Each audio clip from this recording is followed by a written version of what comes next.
Welcome to my YouTube channel Hindustan Times. Today our discussion is focused entirely on a single subject at the RS-28 Sarmat. This missile is not merely a metal structure but a concentrated expression of modern strategic power. Its dimensions, weight, range and payload capacity are figures that reveal its true nature. A length of roughly 35 meters, a launch-ready mass approaching 200 tons, and a payload capacity estimated at around 10 tons. These numbers mean one simple thing: the Sarmat can carry heavy warheads and reach distant targets, and that is the core of its power. Designed as a heavy-class ICBM, the Sarmat can deliver multiple independently targetable re-entry vehicles, MIRVs, and advanced glide vehicles. The presence of several warheads inside a single missile means that one launch can threaten multiple key targets simultaneously. This not only multiplies the scale of destruction but also overloads defensive systems,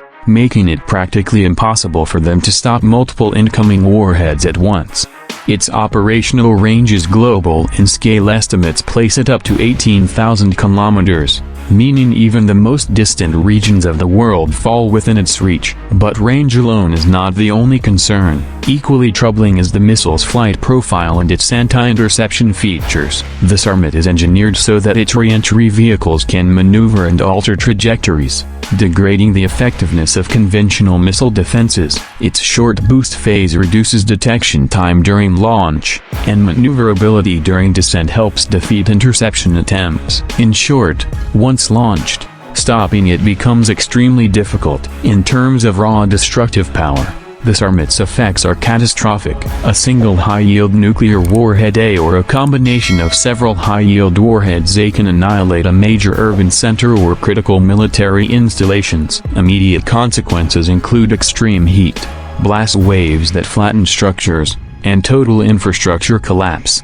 Beyond that, radioactive fallout spreads contamination across regions, damaging public health, agriculture and ecosystems for decades. The long-term effects of radiation can affect humans, animals and the land for generations. This kind of devastation is measured not in statistics alone but in human lives and ruined futures. From a military perspective, the Sarmat is intended to defeat adversary defense networks, MIRV configurations, decoys and potentially maneuverable re-entry vehicles complicate interception.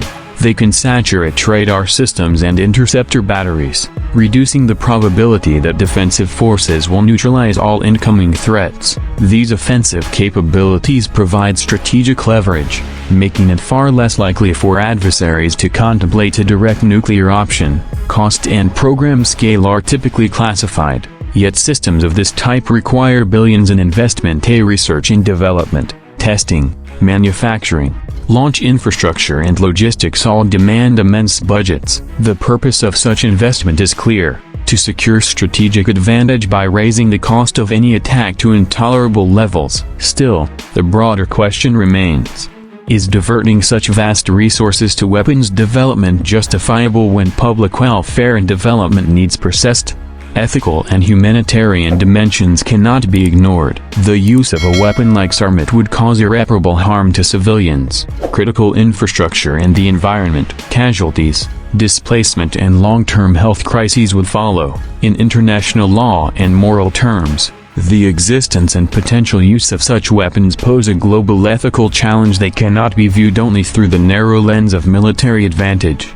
Strategically, the Sarmat functions as an effective deterrent. Its purpose is to make aggression prohibitively costly. Yet the presence of such destructive capability also generates wide political, economic and environmental consequences that ripple across borders. Effective arms control, transparency and diplomatic engagement are the essential mechanisms to reduce these risks and stabilize international security.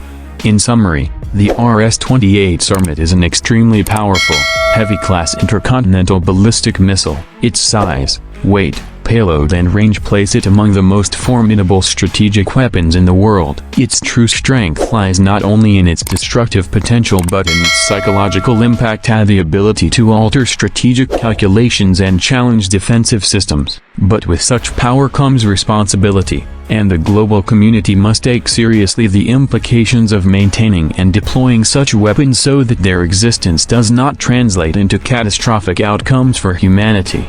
If you want this text adapted into a more aggressive, concise narration or formatted with time-coded segments for editing convenience, I can prepare that as well.